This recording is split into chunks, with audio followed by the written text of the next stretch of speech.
últimas 3 garrafinhas de água. Olha, gente, 250 ml, só últimas 3 em nossa casa. Também o gás não acharam. O bal também mesma coisa, infelizmente. A voz que você ouve é de Dayana Abu Salem. Se ninguém ajudou nós, a gente não vai conseguir. Se a gente não morrer por causa da guerra, a gente vai morrer de sede, de fome. Infelizmente, muito difícil. Dayana é brasileira e está em Gaza com 2 filhas e com o marido Hassan Rabi. A voz do Hassan você já ouviu aqui no assunto. A produtora Amanda Polato voltou a procurá-lo. Ele, Dayana e as filhas Laren, de 3 anos, e Celina, de 5 anos, continuam em Khan Yunis, no sul da faixa de Gaza. De lá, Hassan relata a falta do básico, sem água, sem comida e sem itens necessários para a sobrevivência. E a situação da comida de vocês, Hassan, tá agora? Olha, a comida tá acabando, o gás, a gente não tem gás, desde ontem a gente não tem gás em casa, a gente não consegue esquentar nem leite, nem nada para as crianças, então a gente vive na miséria, na verdade. No meio da guerra, Hassan se desespera diante da falta de perspectiva de voltar ao Brasil. Vai fazer 20 dias e até agora a gente não tem nenhum retorno do governo brasileiro, não tem nenhuma informação. A gente vive na esperança. Amanhã, abriu a fronteira, não abriu. Hassan e a família fazem parte do grupo de 32 pessoas que esperam permissão para sair de Gaza e entrar no Egito, para então embarcar de volta ao Brasil. Permissão emperrada em negociações envolvendo israelenses, palestinos, organismos internacionais como a ONU, grandes potências e países do Oriente Médio. Um diálogo que parece cada vez mais travado e que tem dificultado a entrada de ajuda humanitária no volume que seria necessário. Acho lamentável que a gente viu esses senhores todos falando, um criticando o outro, não consegue aprovar uma resolução. E esses senhores que deveriam estar lá para se entender e dar uma resposta para a humanidade, não conseguem.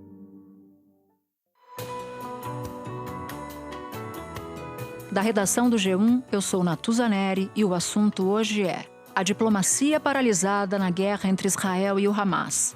Por que organismos internacionais estão falhando em mediar negociações e qual o papel de entidades como a ONU para chegar a um acordo entre os vários lados do conflito? Neste episódio, eu converso com Tanguy Bagdadi, professor de política internacional na Universidade Veiga de Almeida e fundador do podcast Petit Jornal. E com Christopher Mendonça, doutor em política internacional e comparada pela UFMG e professor de relações internacionais do IBMEC de Belo Horizonte. Quinta-feira, 26 de outubro.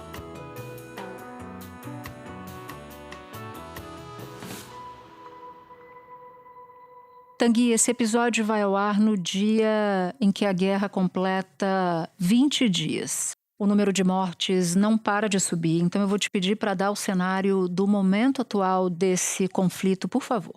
Natuza, o cenário que a gente tem agora é de uma certa indefinição acerca do que vai acontecer. Então a gente pode agora mais olhar para trás do que tentar imaginar o que vem pela frente, né? No dia 7 de outubro a gente teve os ataques do Hamas contra Israel, né, que resultaram aí em mais de 1.000 mortes, né, algumas bastante violentas, na verdade todas elas, né, bastante violentas, por parte do Hamas, né, da população israelense, e desde então existe uma expectativa muito grande que Israel vai fazer algum tipo de intervenção por terra, uma ação à altura do que Israel sofreu. E a expectativa, inclusive, é que, na verdade, o temor é que isso possa, inclusive, ser em algum momento desproporcional, né, na quantidade de morte que pode gerar uma invasão por terra. Numa declaração à imprensa, o primeiro-ministro israelense Benjamin Netanyahu disse que a operação por terra em Gaza virá, mas que não podia dar detalhes de quando nem como será. Netanyahu disse que o objetivo é resgatar os reféns e destruir o Hamas, e que todos os integrantes do grupo estão marcados para morrer. Agora, a gente tem de fato uma demora muito maior do que se imaginava num primeiro momento para essa intervenção acontecer, o que vem sendo lido como uma certa hesitação.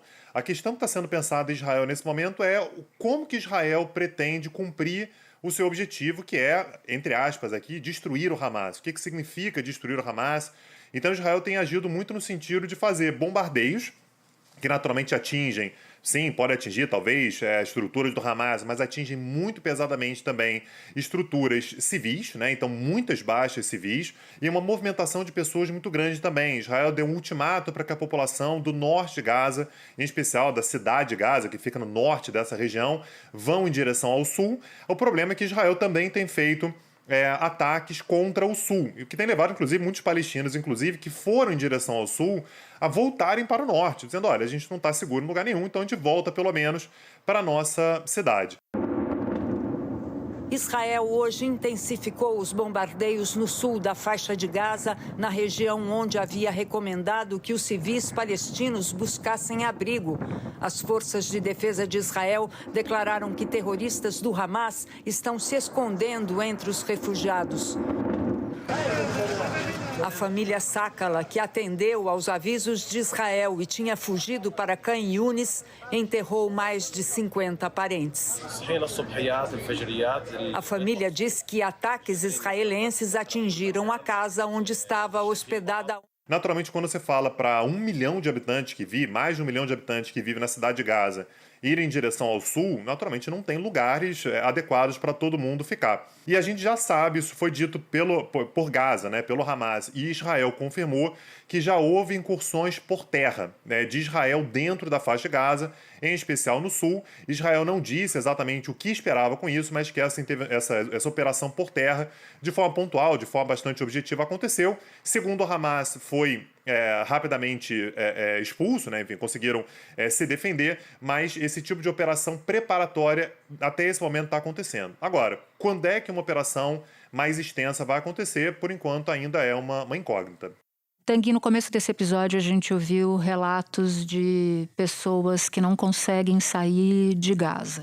Eu queria te perguntar por que as negociações para a saída de civis estão travadas até agora? Natuza, é importante primeiro olhar para a geografia da faixa de Gaza, né? A faixa de Gaza, naturalmente, ela tem uma parte costeira bastante grande, que é ali no Mediterrâneo. Grande parte da fronteira de Gaza se dá com Israel, que está completamente fechado.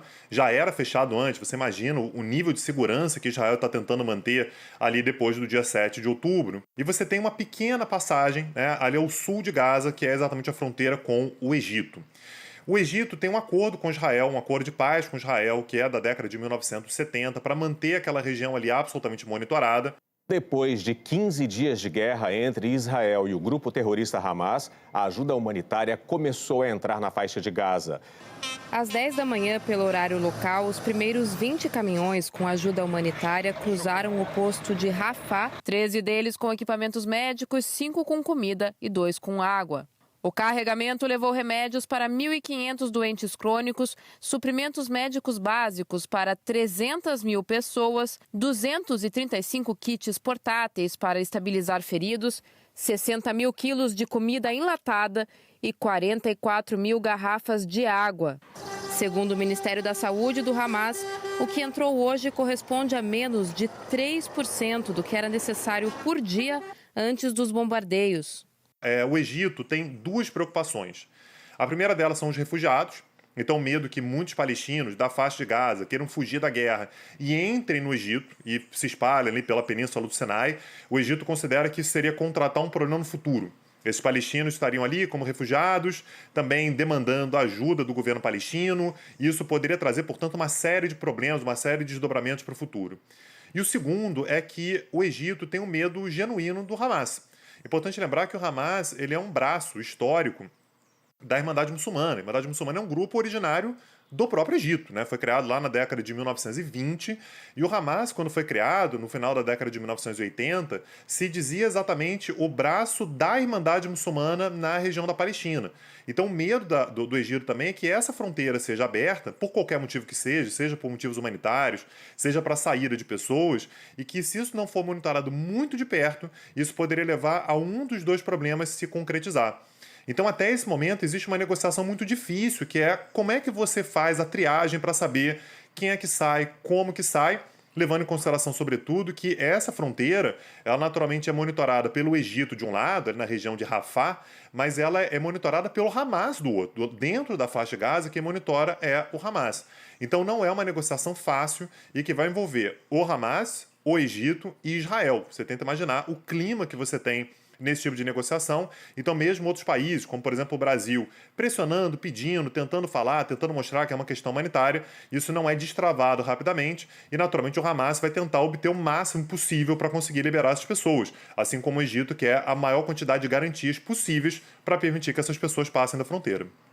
Os porta-vozes de Israel têm repetido que estão se preparando para uma invasão por terra e o primeiro-ministro de Israel, Benjamin Netanyahu, fez um pronunciamento pedindo para que a população civil saia de Gaza. Eu te pergunto, por onde?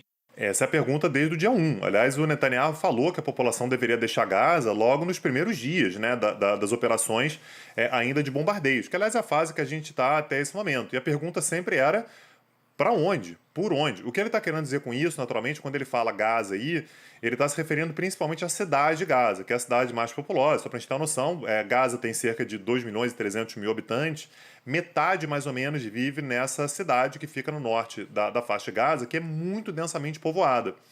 O problema, né, a crítica que vem sendo feita é que essas pessoas saem da cidade de Gaza e vão para o sul, né? E aí você tem uma outra cidade importante, ali chamada Khan Yunis, mas você tem bombardeios israelenses também em Khan Yunis. Então a pergunta é exatamente essa: sai, mas sai por onde, né? Qual é realmente a alternativa que as pessoas têm para sair? Lembrando que isso acaba levando, portanto, a uma série de problemas relacionados, por exemplo, à superlotação de hospitais. Você tem muitos palestinos que, para sair de suas casas, vão para hospitais, não porque necessariamente estejam precisando de atendimento, mas por considerarem que é um lugar seguro, que não vai ser atingido. Então, escolas, e a gente tem relatos de escolas que foram já atingidas, e hospitais também. A gente viu aquele hospital, por exemplo, que uma bomba caiu no estacionamento, né? O Hospital Batista Al-Ali fica no norte da faixa de Gaza e também tinha se tornado abrigo de centenas de pessoas que não conseguiram sair da região. Independente de quem tenha sido responsável, a gente vê que não há exatamente um local absolutamente seguro para os civis palestinos na faixa de Gaza nesse momento. Eu acho que nesse momento a gente vê duas coisas paralelas, né, em dimensões diferentes, que é aquilo que está ao alcance dos olhos, aquilo que a gente consegue ver.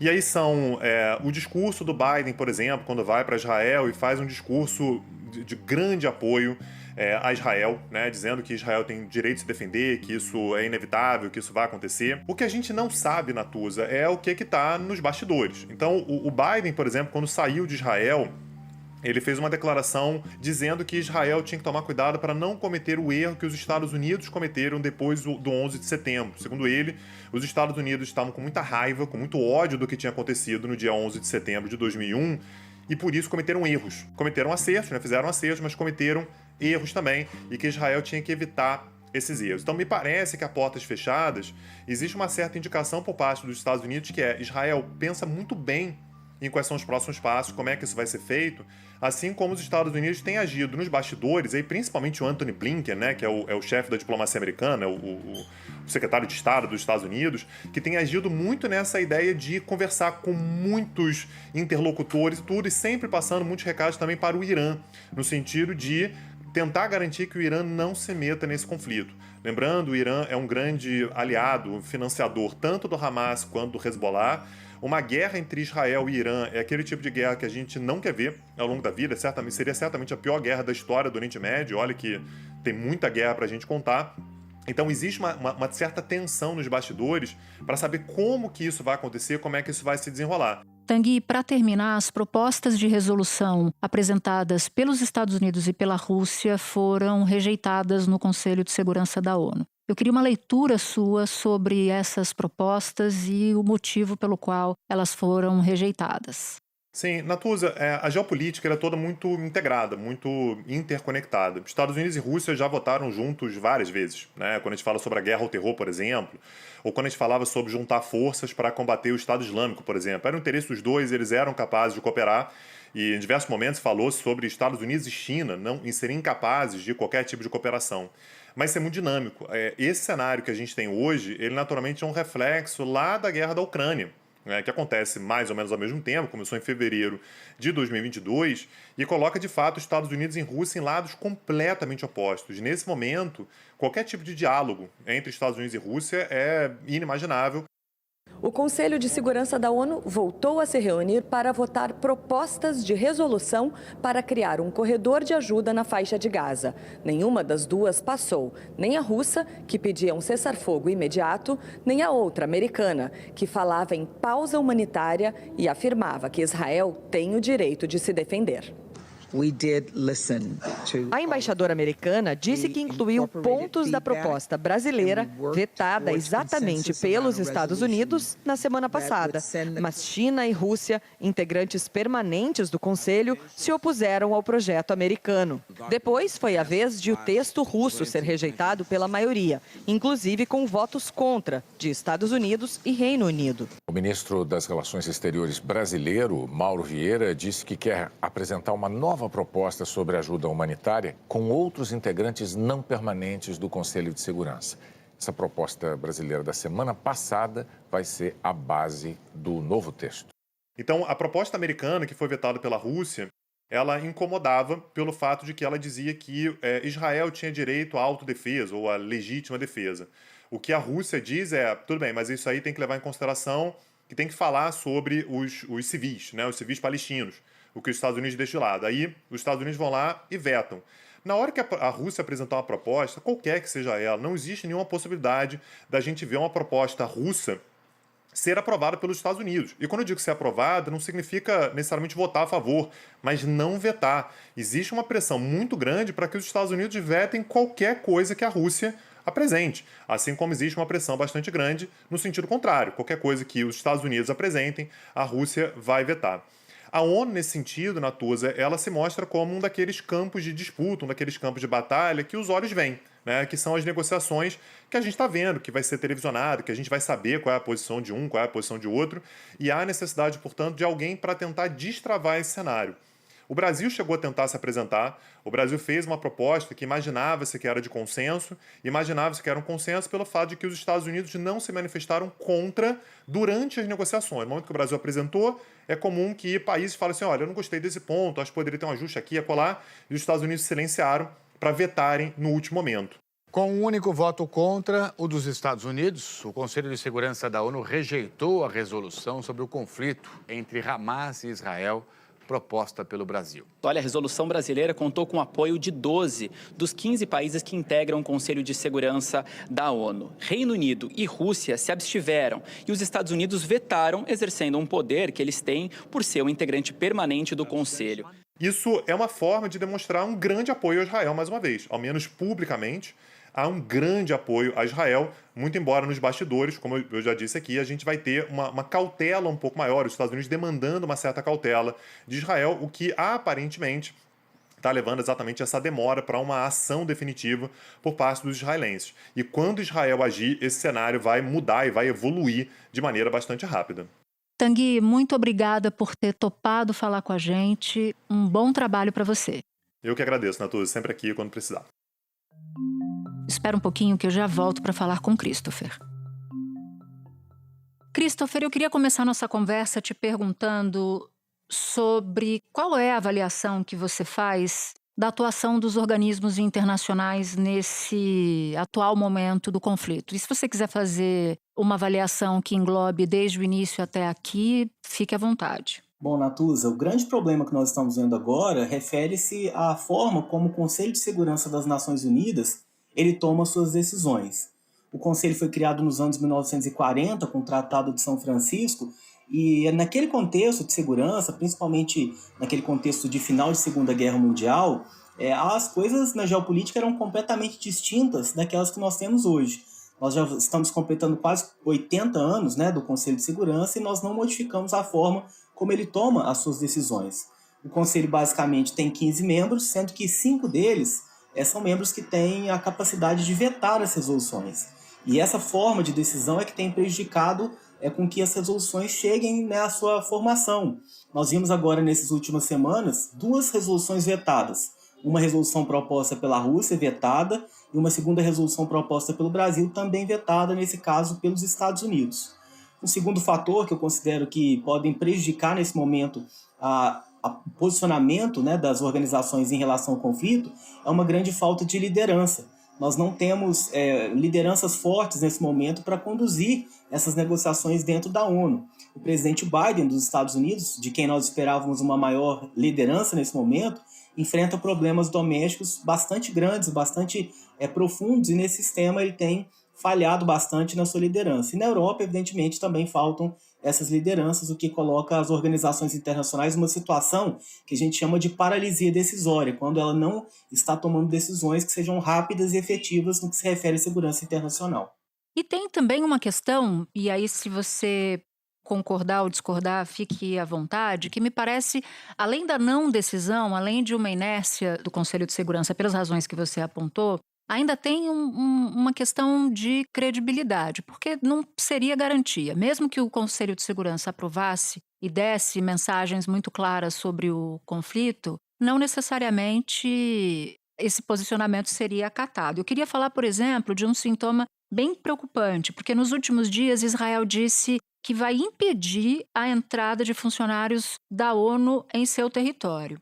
Quais preocupações aparecem, na sua opinião, a partir do momento em que há uma escalada de animosidade entre Israel e a própria ONU? Porque Israel não gostou de declarações dadas na última reunião, por exemplo. Bom, a credibilidade das Nações Unidas ela foi sendo diminuída, principalmente a partir de 2003, quando o Conselho de Segurança das Nações Unidas toma uma decisão não autorizando os Estados Unidos a invadirem o Iraque, né? Mas ainda assim os Estados Unidos o faz com a ajuda de outras potências ocidentais, inclusive o Reino Unido. E desde 2013 a gente vem observando uma dilapidação, né, do processo de tomada de decisão nesse organismo internacional. Agora, mais recentemente, quando a gente observa a guerra entre a Rússia e a Ucrânia, nós vimos que o Conselho sequer foi consultado, diante do fato de que a Rússia, né, e os Estados Unidos são dois membros que têm poder de decisão e de veto dentro desse conselho e estão em polos opostos dentro desse conflito. E mais precisamente agora, nessa guerra de Israel, nós tivemos ontem, na reunião do Conselho de Segurança, uma afirmação por parte do secretário-geral, Antônio Guterres, de que esse contra-ataque feito por parte do Hamas, esse ataque feito pelo Hamas, ele não foi do dia para a noite, mas que ele foi o resultado de um sistemático ataque feito por Israel contra o povo palestino. O primeiro a falar foi o secretário-geral das Nações Unidas. The situation in the Middle East is growing more dire by the hour. É importante também reconhecer que os ataques do Hamas não aconteceram por acaso. O povo palestino foi submetido a 56 anos de ocupação sufocante. Mas as queixas do povo palestino não justificam os terríveis ataques do Hamas. E esses ataques terríveis não podem justificar a punição coletiva do povo palestino. Logo depois foi a vez de o chanceler israelense discursar. Eli Cohen abriu a fala criticando o secretário-geral da ONU. Senhor secretário-geral, em que mundo o senhor vive? Definitivamente não no nosso mundo. Da mesma forma que o mundo ocidental se uniu para derrotar o Estado Islâmico, o mundo civilizado precisa apoiar Israel para derrotar o Hamas. Eu acho que o secretário-geral precisa renunciar, a não ser que ele peça imediatamente desculpas. O que fez com que hoje houvesse a suspensão, né, das relações amistosas entre Israel e a ONU. E isso prejudica muito do ponto de vista da diplomacia. A ONU, a despeito de qualquer uma das suas falhas, ainda é o órgão principal de mediação entre os Estados. Nós não temos nenhuma outra organização internacional que tenha a dimensão e a capacidade que a ONU hoje obtém. E nesse aspecto, nós vimos até uma tentativa de alternativa, quando os líderes lá do Egito chamaram para uma reunião, principalmente os países árabes, para verificar qual seria a solução para esse conflito. E, de fato, eles não chegaram em nenhuma alternativa, não chegaram em nenhuma decisão. E isso nos preocupa bastante, porque exatamente essa descredibilização do Conselho de Segurança, somada a essa atitude de Israel de não querer, portanto, verificar pessoas da ONU presentes lá no seu território, vai gerar uma impossibilidade de debates e de mediações nessa área. E aí eu queria que você elencasse, vou te pedir para fazer isso, quais são as principais críticas feitas à atuação do Conselho de Segurança da ONU. Você tem essas reclamações e reações de Israel, e eu queria ouvir outras. Quais críticas são recorrentes? Bom, eu acho que a crítica mais recorrente ao Conselho de Segurança é a durabilidade das regras.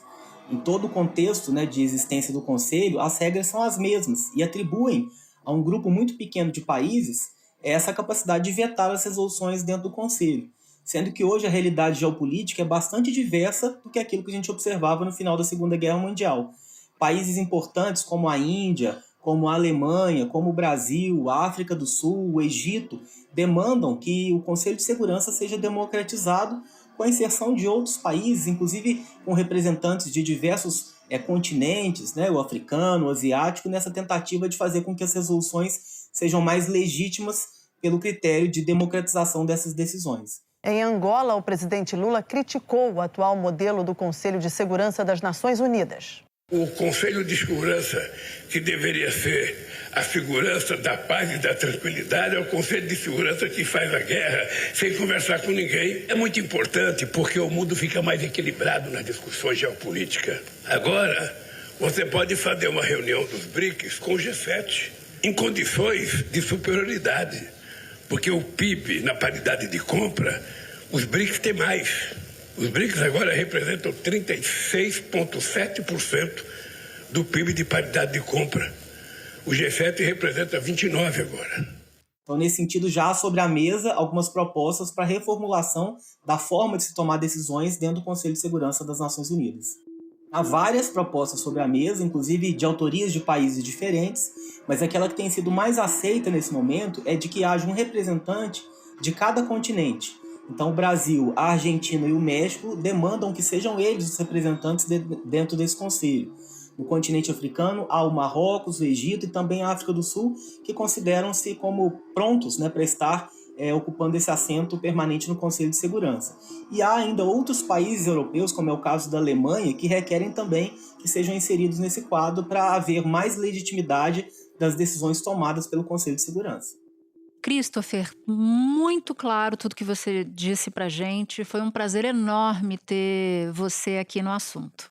Eu que agradeço, Natuza. Muito obrigado pelo convite. Este foi o Assunto, podcast diário disponível no G1, no Globoplay, no YouTube ou na sua plataforma de áudio preferida. Comigo na equipe do Assunto estão Mônica Mariotti, Amanda Polato, Lorena Lara, Luiz Felipe Silva, Gabriel de Campos, Tiago Kazuroski, Sara Rezende e Etos Kleiter. Eu sou Natuza Neri e fico por aqui. Até o próximo assunto.